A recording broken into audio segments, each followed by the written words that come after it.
Hello, gentlemen. Coach Tim with your weekly VIP check-in.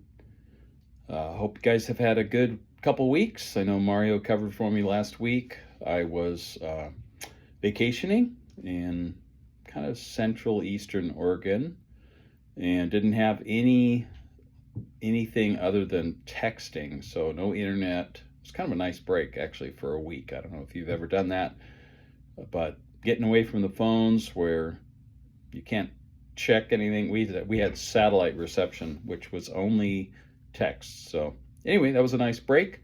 But I'm back this week, and I'm glad to check in. Hey, if you're new as a VIP member, then we want to say welcome, and we're glad that you're graduated from your 6-week round and part of the VIP program. If you're a social media person, check out the men's Facebook page. There's guys in there who are great at answering questions. Obviously, you can find the workouts there if you're wanting to follow it on Facebook. But chime in and say hello, and you'll hear from some other coaches that are involved in the Facebook page as well. If you're not a social media guy, you're watching this because you got it via email. I hope you're having a good summer. And hey, I wanted to cover, speaking of summer, a few things that are changing. We're finishing up our programming at the end of June here next week. And so time under tension, which we've been doing for a little bit, will go away, and we'll start some new programming in July. And the other thing that's starting is the Fit Wars. And if you want to participate in that, enter into that competition, you can register now. You can start practicing whenever you want, even though the competition doesn't begin until later in July. They're going to be doing a practice on the app online beginning of July. So you can get registered and participate in that if you want to do that extra VIP programming. And one of the things that's happening for a lot of the guys I'm talking to that are going through new client rounds is vacations. School is out, so people are doing all sorts of trips, different types of traveling with the family. Some of the summer scheduling with kids, if you've got kids, can be busier because of summer sports and events. And I wanted to talk about navigating some of that, because when life gets busy and you're running like crazy to take everyone every which direction, or you've got a vacation, I wanted to talk about some of the tips to keep things going as best you can. And one of the areas that I wanted to talk about is workout scheduling, because I have gotten this question several times recently. What if I only can do a couple workouts in a week? What do I choose? If you're gonna be limited to choosing just a couple workouts out of the normal schedule because your week is busy, I'm going to suggest that you choose total body and then the leg day.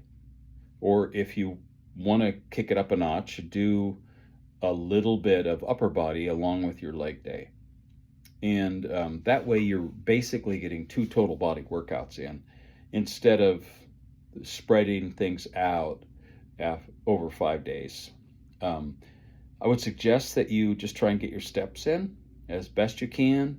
And if you're going to have to skip a couple of workouts because of a busy week, I'd skip the HIIT workouts, and make sure that you keep your metabolism stimulated by doing the strength training.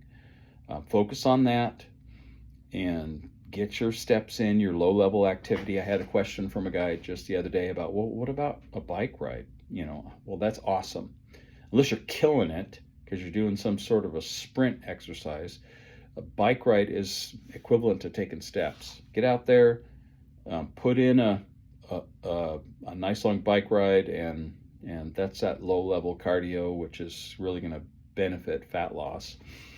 And it actually benefits your cardio endurance too. So you can choose total body or total body and leg day if you're going to do 2 workouts a week. The other thing that people have asked is, well, can I move the schedule around? You can move the schedule around. So let's say that your week is packed and you're getting home late in the evenings because you're dashing from work to evening activities with the fam. Well, you can choose to move your workouts to the weekend or any time that works. Just flex them. You're better off getting a couple workouts in on different days than you are skipping them because it doesn't fit the schedule. There's no magic to the days that we choose. So strength training is your focus, and so get those in as best you can. A couple other things that I've been asked recently, which seem to be pretty common repeated questions. I know that some of you guys, carbs are no problem, but it seems like a pretty common struggle for a lot of guys. Maybe it's because they've come from a keto background or they just aren't experienced at eating a lot of carbs, view carbs as an enemy, or they struggle getting your carbs in. Let me just say this: you need your carbs.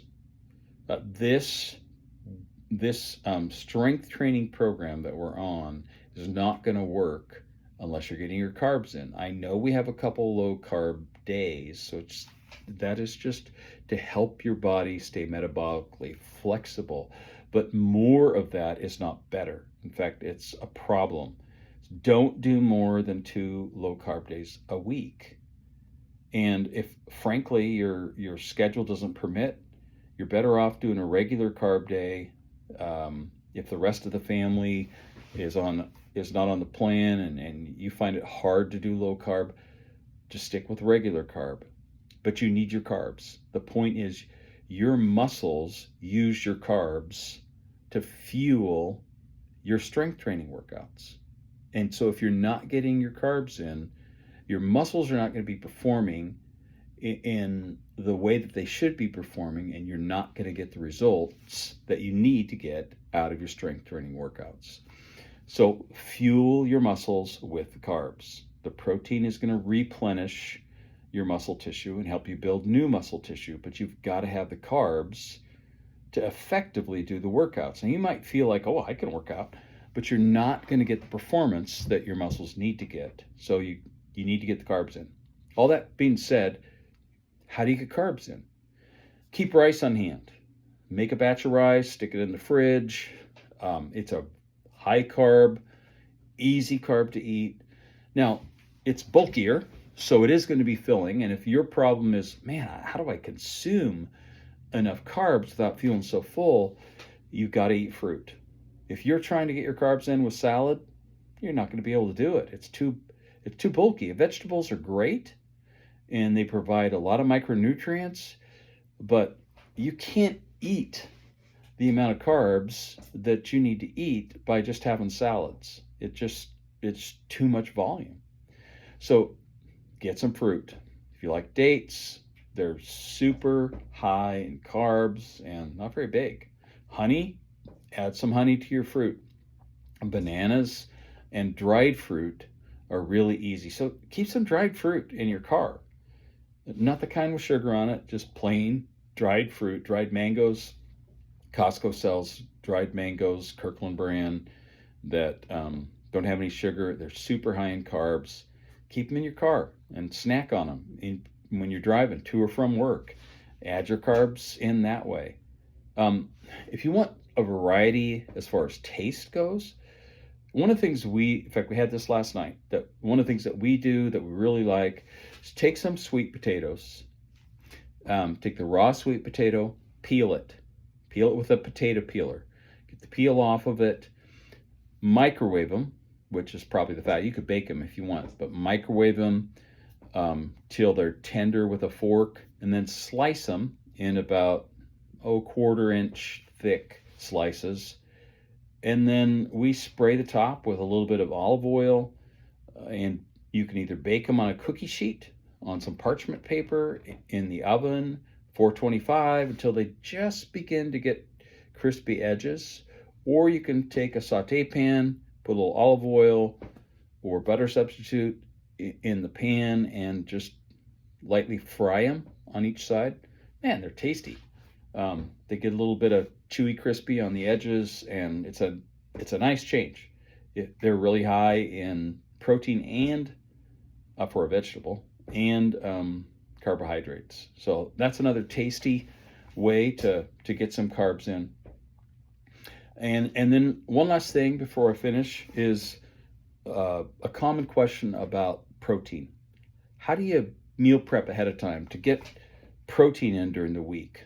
I've talked to a few guys and just let them know that one of the sources that I use on a regular basis is pork loin. I get the large pork loins. They're about this big around and about 2 feet long, 2.5 feet long at Costco, and we will roast. I use a Traeger, but you can use the oven.